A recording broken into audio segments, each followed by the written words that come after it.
O.J. Simpson has just died of cancer at the age of 76, and he is a man that many people believe got away with a double murder. I feel like a lot of people have heard of the O.J. Simpson case, but they don't actually know what it was about, and it's insane. So I'm here to break it down for you. Hi, I'm Meg. I talk about true crime. Let's get into this case. Even before the trial, O.J. was famous. He was a famous football player and actor, but the trial is what really got him famous. This story begins in 1977 when O.J. Simpson meets Nicole Brown. He was 30 and married at the time, and she was only 18, working as a waitress in a private club. They began dating despite the fact that he was married. He would end up divorcing his then wife in 1979. By February of 1985, him and Nicole were married.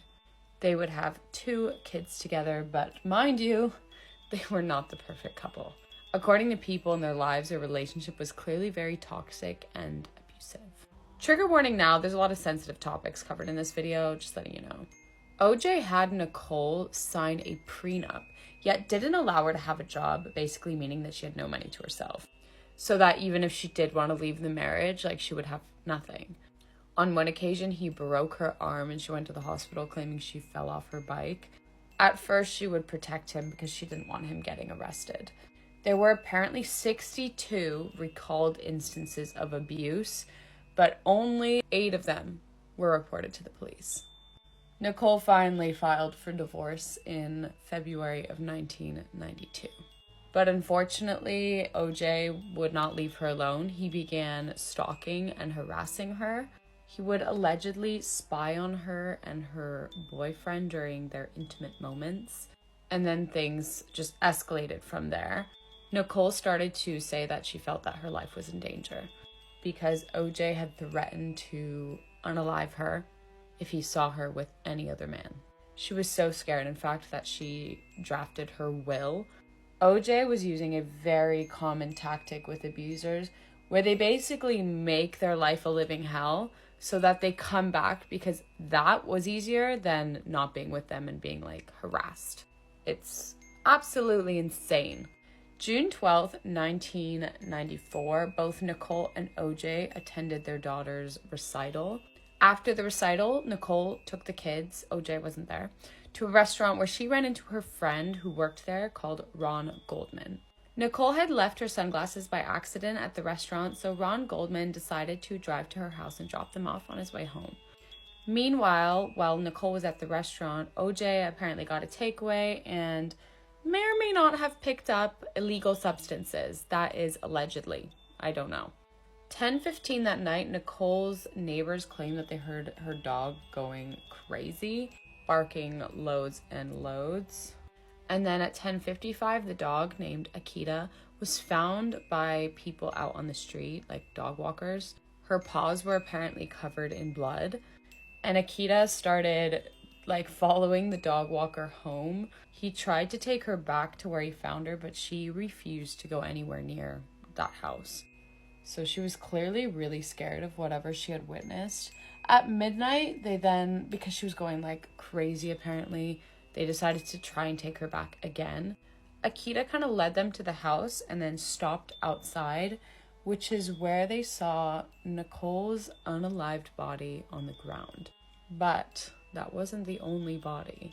Her friend Ron from the restaurant, who was dropping off the sunglasses, was also found unalived outside. The poor guy was literally just trying to return some sunglasses. When police got there, they realized there was no sign that anyone actually entered the building at all. It all happened outside. Nicole was found barefoot at the bottom of the stairs that lead to the apartment, face down. The walkway leading to those stairs was covered in blood, but her feet were clean, which suggests that she was killed first, also suggesting that she was the intended target.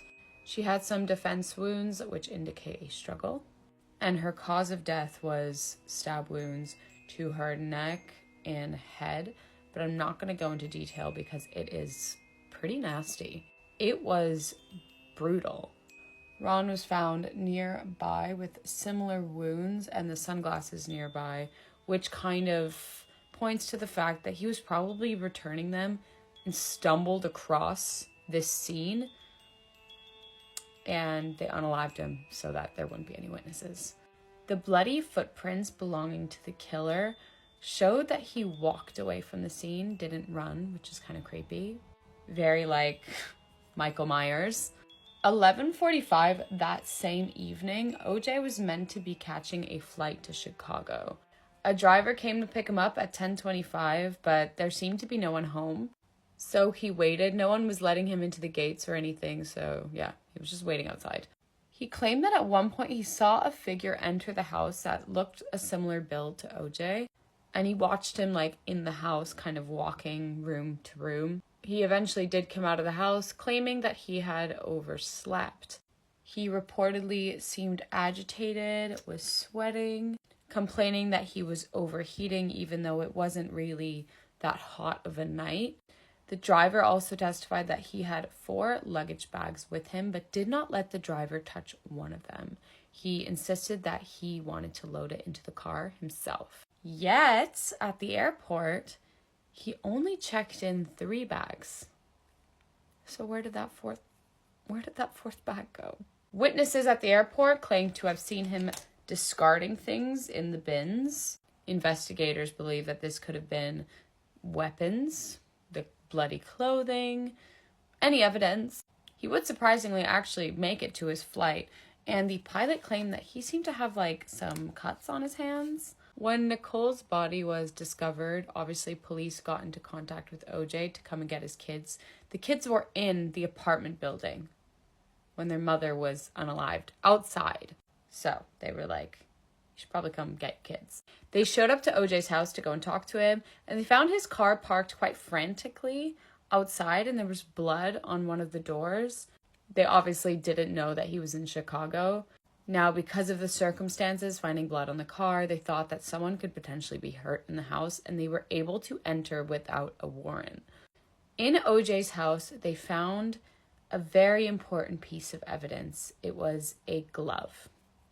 It was the right-hand side of a glove, and it was covered in blood, and it matched the left-hand side one they found at the crime scene.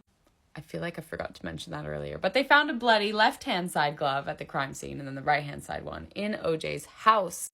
A weird detail as well is when OJ was made aware of what had happened, his only concern really was whether or not the kids had seen their mother's body. Not, are the kids okay? It's like he already knew that they were okay. Because maybe he was there when it all went down. OJ was number 1 suspect at this point, quite obviously. He ended up giving his DNA, and it was linked to the crime scene. That's when detectives finally said that OJ should be charged with 2 counts of first-degree murder. They gave OJ the option to turn himself in, and he agreed to do so, but never showed up to the police station. Instead, it led to this ridiculously slow, highly televised police car chase. He was in the car with a friend, and he basically told police that he was going to unalive himself in the car, and so they were like chasing after him. It was this whole televised ordeal. They literally slowly followed him around for like an hour. This was seen at the time by an estimated of 95 million people. Hundreds of his fans lined the streets, and finally it all ended at his house where he was finally arrested. And then began the O.J. Simpson trial. Now, because this is a massive case and I've only got 10 minutes on here, I'm going to have to do a part 2, but I will post it immediately after this video is posted, so you won't have to wait or anything. Make sure you check it out because it'll be the entire trial, and let me know what you think so far in the comments. Don't forget to come back every Sunday because True Crime Sundays are back, and I'll see you in part 2. Bye.